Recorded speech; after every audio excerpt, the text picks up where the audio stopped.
Hello and welcome back to the second part of my Linux commands course. In this part we're going to be looking at all the commands to do with the system information.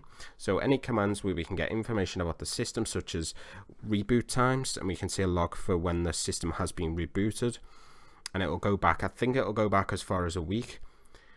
You can get what current user you're logged into and basic user and system information. So the first thing you need to do is open your terminal. Now I'm going to use Terminator, which works exactly the same as Terminal. So open your terminal, it's right here for you because you won't have Terminator installed. You can go and install Terminator if you look online how to. The reason I've got installed is because it makes these videos a little bit better for the quality, because you can zoom in easily, you can split the pane horizontally, as you can see here. So I've got two terminal windows open. I can split it again vertically this time. As you can see now, it looks like a proper terminal setup. The terminal, you can't really do that, so that's the only advantage really, but it works exactly the same. So open your terminal. If you click it here, it should look like this. You can still type the commands, it will be exactly the same, so don't worry. So open your terminal and we can start with the first few commands. So the first command is help.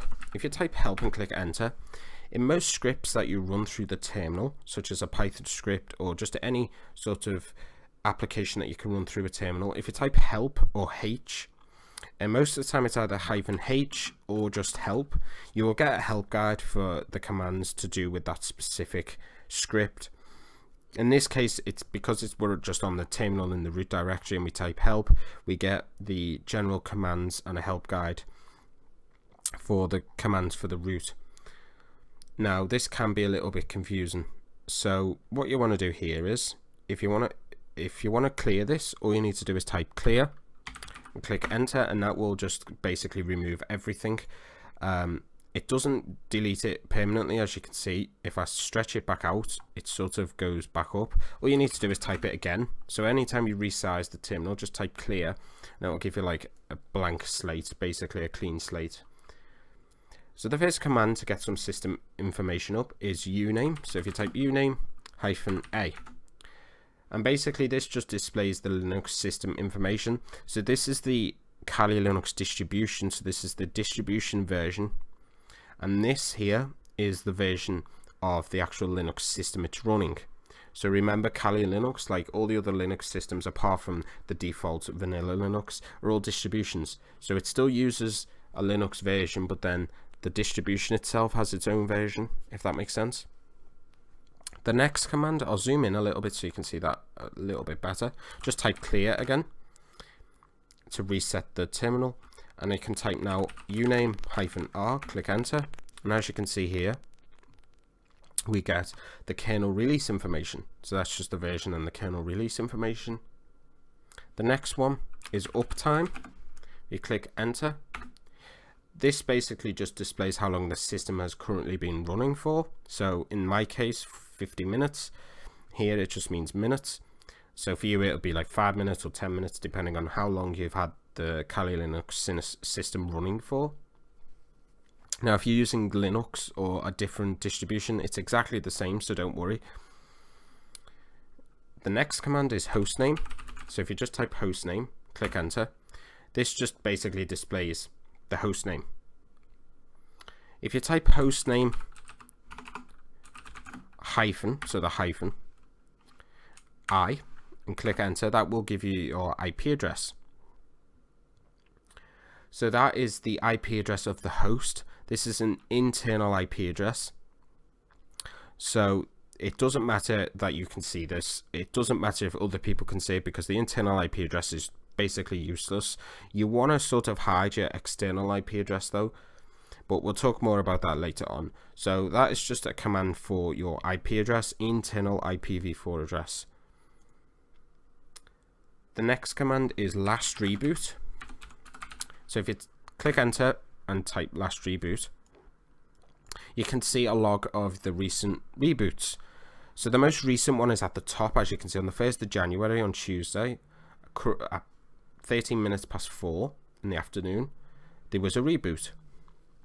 but then it goes all the way back to September the 14th, so it's a complete log of all the reboots that have occurred in the current system. So you might not have many if you haven't created any reboots, but to test it, just reboot your system 3 or 4 times, or maybe not that many.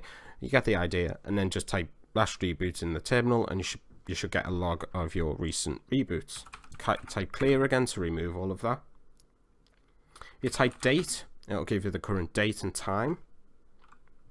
If you type CAL, it'll give you the current calendar, and the current date will be highlighted as well, or current day. If you type W, it will display who is online. So as you can see, the root, which is you in this case, and me, because you're the root login. You're the current root user for that system. Now, if you have different users on the system, then it will say who is currently online. In this case, since we've only got one user, which is root, that is the only user online. But if you had like 2 different users, for example, a root user, which is like the administrator, and a local user with less privileges, that was also online, then you'll be able to see that through this command.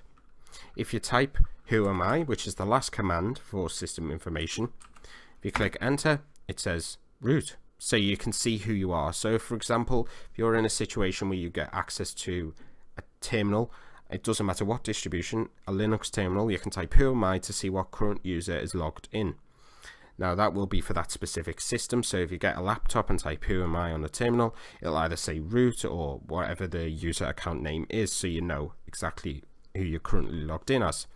Don't basically ignore this bit here. Always just type who am I just to make sure. As you can see, it says root at Kali, but I would always recommend typing who am I just to make sure that you're logged into the correct account. So I'll type clear again and remove everything, and that's basically the system information section complete. The next section, we're going to look at the hardware information, so I will see you all in the next section.